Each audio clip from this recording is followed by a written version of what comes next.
Salam müəllimlər, hər vaxtınız xeyir olsun. Bugün biz məntiqi riyazi təfəkkürün inkişafından danışacağıq. Gündəlik həyatımızın çox hissəsi riyazi anlayışlar təşkil edir və bilirik ki, riyazi anlayışlar həyatımızın bütöv dəyişməz bir hissəsidir. Riyazi anlayışlar demək olar ki, bütün sahələrdə əsas vacib komponentlərdən biridir. Tikintidə, kulinariyada, gündəlik alış-verişlərimiz zamanı, həmçinin vaxtı nəzarət edə bilmək üçün, hətta ən böyük qlobal maliyyə hesablamalarına qədər geniş sahəni əhatə edir.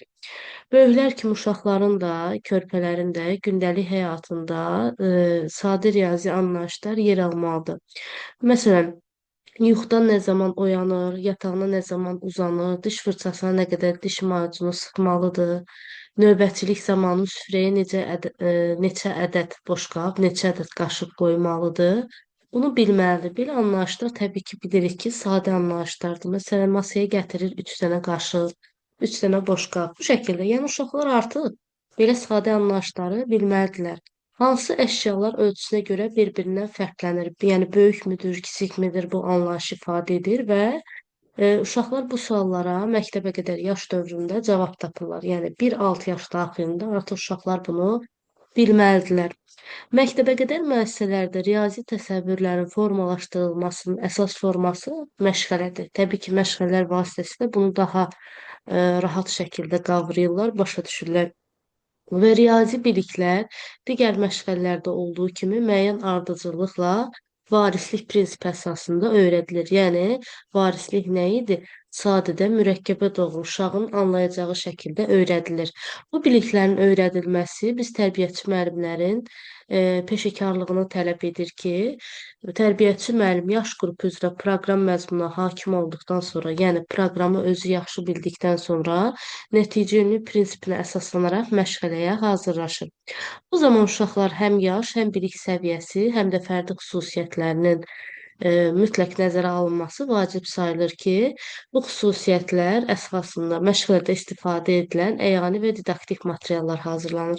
Bilirik ki, məşğələ keçəndə ən çox əyani və didaktik materiallardan istifadə edirik və bu zaman uşaqlar üçün daha belə deyə öyrədici olur. Hansı ki, biz demişdik, əyanilik prinsipi elə bir prinsipdir ki, uşaqlar gördüklərini daha yaxşı yadlarında saxlaya bilirlər.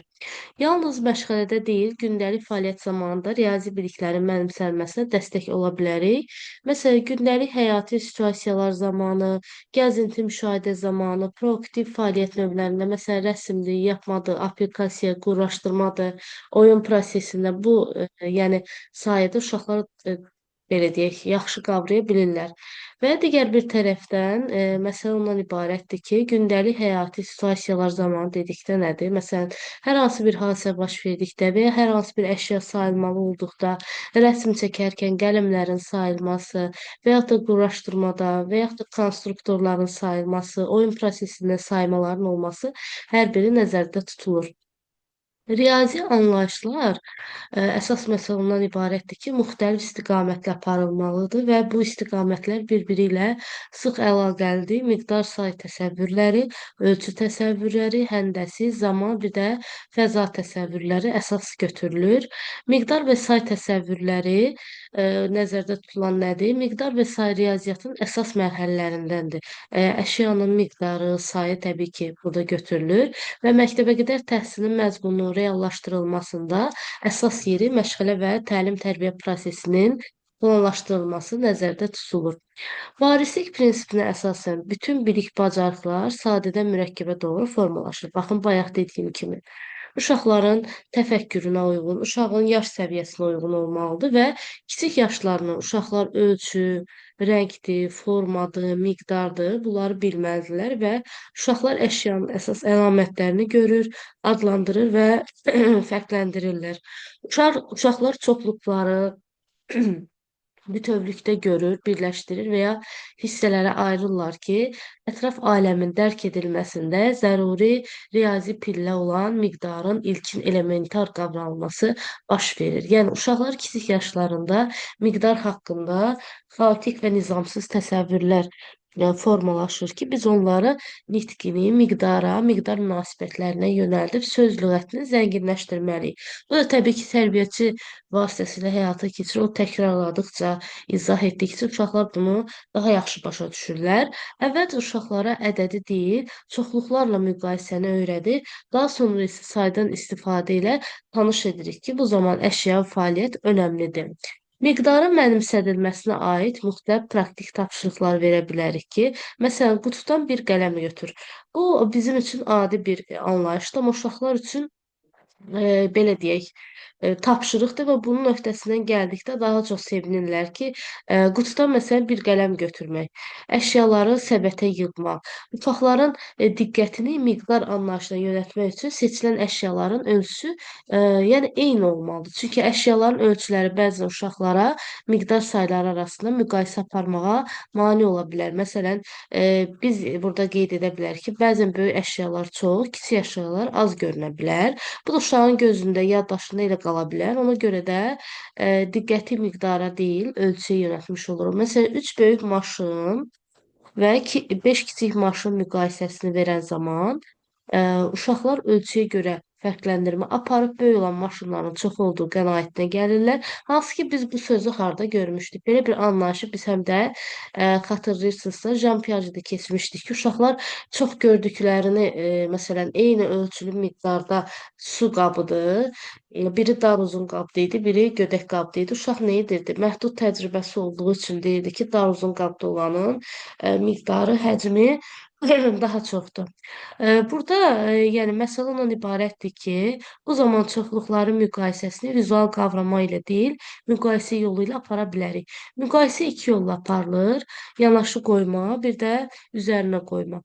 Çoxluqlarla tanışlıq zamanı uşaqların nitqi də inkişaf edir. Rabitəli nitqin qrammatik xüsusiyyətləri mənimsənilir və inkişaf edir.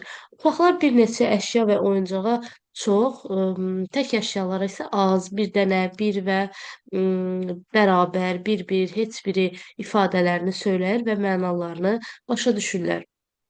Biz müxtəlif oyun nümunələrindən qatar, oyuncaq mağazası, zorba bunlardan istifadə edərək uşaqlarda miqdar anlayışını təkmilləşdirə bilərik. Qatar oyununda uşaqlar hər dayanacaqda nə qədər əşya olduğunu müəyyən etdikdən sonra qatar növbəti dayanacağa yola düşür.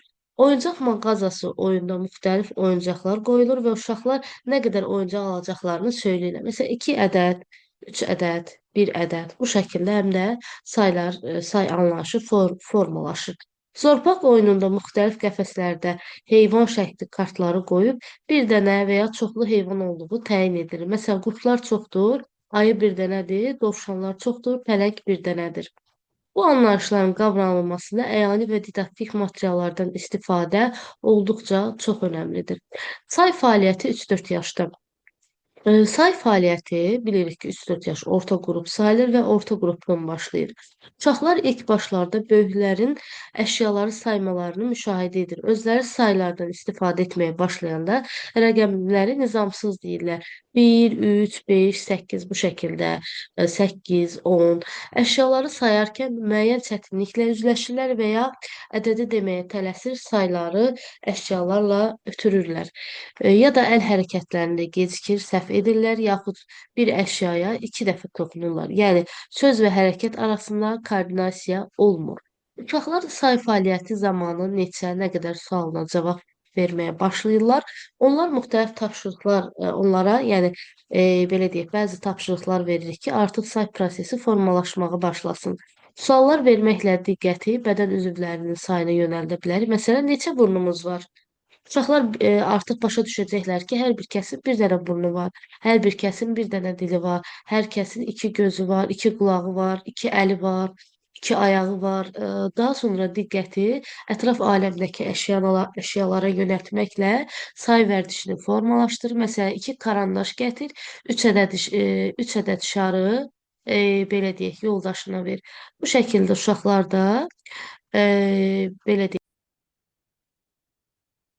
Aha, deməli, uşaqlara belə suallar verdikcə, sonra diqqəti ətraf aləmdəki əşyalara yönəltməklə say vərdişini formalaşdırır. Məsələn, 2 karandaş gətir, İki kağız gətir, üç ədəd şarı yoldaşına ver.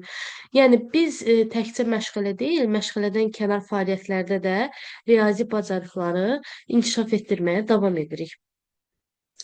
Daha sonra üçə qədər sayma təlimi. Uşaqlar iki paralel sırada bir-birinin altında yerləşmiş iki qrup əşyanı təqdim edirik. Dovşan və kökələr, daha doğrusu dovşan və köklər. Uşaqlar məsələn deyirik, baxın, bizə bir dovşan qonaq gəlib, o amma yaman acıqdır. Gəlin dovşana bir kök verək. Neçə dovşanımız, neçə kökümüz var? Bir dovşan, bir kökümüz var. Tərbiyəçi müəllim say prosesini özü aparır, uşaqlar da təkrar edirlər. Yəni bir dovşan qonaq gəlib, bizim də bir kökəmiz varsa, əgər kökü dovşan yeyirsə, yerdə təbii ki, kök qalmayacaq. Artıq uşaqlar bunu özləri anlamış olurlar. Ay uşaqlar, bir dovşan gəldi. İndi neçə dovşanımız oldu? İki dovşan. Hansı çoxdur, hansı azdır? Onda gəlin kök verək. İndi dovşanlar və kökləri sayaq. İki dovşan, iki kök. Deməli, necə oldu burada? Saylar bərabər oldu. Daha bir dovşan da gəldi. İndi neçə dovşanımız oldu? Bir, iki, üç dovşan. Hansı çoxdur, hansı azdır? Dovşanlar çox, kök azdır. Gəlin onda kök verək. İndi sayaq. Bir, iki, üç dovşan, bir, iki, üç kök. Cəmi üç dovşan və üç kökümüz oldu. Beləliklə uşaqlar həm bərabərlik anlayışını, həm say anlayışını anlamış olurlar. Uşaqlar artıq görürlər ki, 3 ədədi bütün dovşanların və köklərin ümumi miqdarının göstəricisidir. Həmçinin uşaqlar diqqətini soldan sağa və sağdan sola tərsinə saymağa yönəldirik. Bu zaman sayın nəticəsi dəyişmir. Miqdar sayının nəticəsi onun istiqamətindən asılı deyil. Ədədin miqdarı say ilə yanaşı uşaqlar eyni vaxtda ə, sıra sayları da öyrədilir ki, məsələn, müxtəlif praktik tapşırıqlar əsasında uşaqlar, məsələn, deyir, neçənci sualına cavab verir. Məsələn, iki top gətir, əlcəyin ikinci tayını gətir. Uşaq artıq burada neçənci sualına cavab verir. Turp qoğal nağılları üzərində sıra saylarının öyrədilməsi prosesini davam etdirə bilərik. Babaya birinci köməyə kim gəldi, ikinci kim gəldi, sonuncu kim gəldi? Məsələn, Turpun nağılında necə idi? Nənə, daha sonra nəvə bu şəkildə uşaqlar həm öyrənmiş olurlar, nağıl maraqlı formatda olur, həm də say anlayışını öyrənirlər. Daha sonra məsələn deyir, Qoğalın nağılında Qoğalın qarşısına birinci kim çıxdı, ikinci kim çıxdı, bəs üçüncü kim çıxdı. Artıq bu şəkildə 1, 2 və 3 anlayışını öyrənə bilirlər. Gündəlik fəaliyyətlər zamanı əşyalarla belə deyək, manqalara düzlənməklə pilləkənləri çıxıb düşərkən tapşırıqlar veririk ki, neçəncidir? Oyun ilə sıra sayların möhkəmləndirilməsi iş aparırıq. Müxtəlif sayda seçilmiş oyuncaqlar bir sırada uşaqların qarşısına qoyulur ki, maşın neçəncidir sualı verilir.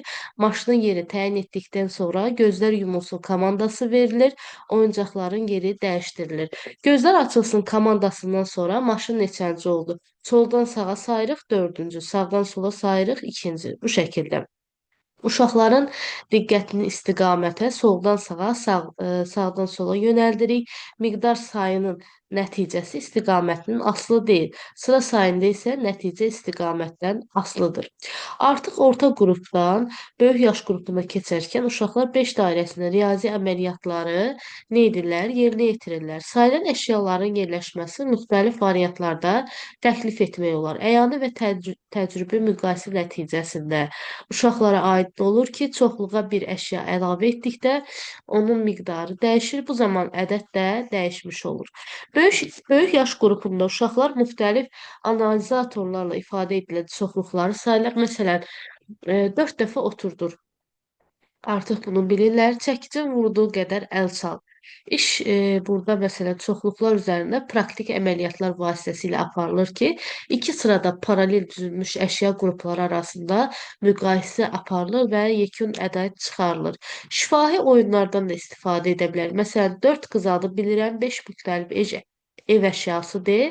Artıq bu sayları uşaqlar əşyalar vasitəsilə, adlar vasitəsilə mənimsəmiş olurlar. 5-6 yaş qrupunda say fəaliyyəti tədricən çətinləşir. Uşaqlar artıq 10 dairəsində əməliyyatları yerinə yetirməyə başlayırlar. Məktəb hazırlıq qruplarında uşaqlar aşağıdakı anlayışlarla tanış olurlar. Düzünə tərsinə sayma, tam və hissə, ədədin tərkibi, çoxluqların birləşməsi, çoxluqların bir neçə vahid artırılması, verilən çoxluğun bir neçə vahid azaldılması, verilən çoxluqların müqayisə edilməsi, çoxluğun bir neçə vahid azaldılması, iki çoxluğun müqayisəsi, üstə gəlmə, çıxma, bərabər işarəsi, kiçikdir, böyükdür, bərabərdir, ədədlərin müqayisəsi, qonşu ədədlər, təkcüt ədədlər. Yəni məsələn, desək ki, nümunə 2 armud və 3 almanı zəmiyə qoy, həndəsi fiqurlarla göstər və sayaq. Uşağın 3 uşağı var, 2 dənə də verdilər, gəlin nəticəni sayaq. Sıxma əməli uşaqlar tərəfindən toplama əməlinə nəzərən daha gec qavranır. Məsələn, əşyavi model dipçəkdə 6 gül var, onların ikisi soldu, neçə gül qaldı? Artıq o uşaq anlayır ki, 6 gül var idisə, ikisi soldusa 4 gül qalır. Əşyavi fəaliyyət növlərini modelləşdirmədən, modelləşdirmədən sonra uşaqlar işarələrlə üstə gəlmə, çıxma, bərabər, yəni tanış edirik.